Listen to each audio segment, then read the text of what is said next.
விஜய் வந்த உடனே ஃபர்ஸ்ட் வந்து ஆம்புலன்ஸ் வந்து பின்னாடி 2 ஆம்புலன்ஸ் வந்து அவர் சொல்றாரு, எதுக்கு ஆம்புலன்ஸ் உள்ள பின்னாடி கொடி கட்டிட்டு 2 ஆம்புலன்ஸ் உள்ள நீங்க எங்க நிக்கிறீங்களா? இங்க தான் இருக்கோம். அப்ப ஏதாவது பிரச்சனை இருந்துச்சா? ஐயப்பங்க பிரச்சனை ஆரம்பம் அவரு வரையில இல்ல.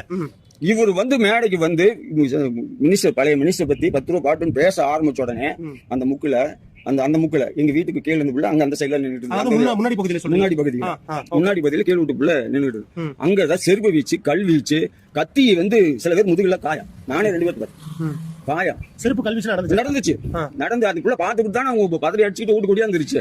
அந்த முக்குல இன்சிடென்டே நடந்தது.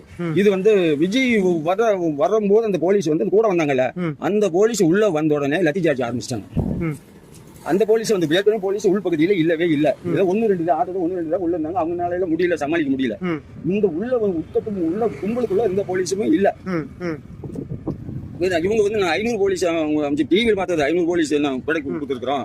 அப்படி ரெண்டாவது என்னாச்சுன்னா உள்ள போன மக்களுக்கு 2வது தண்ணி வசதி இல்ல. போலீஸ் தான் இருந்திருப்பாங்க. இங்க உள்ள வந்து ஒரு 4 பேர் கூட இல்ல. இங்க எல்லாம் அவுட்டு தான், வெளியிலேயே தான். இங்க உள்ள வந்து ஆட்டோ கேளு சொல்லுங்க மாத்தா. போலீஸ்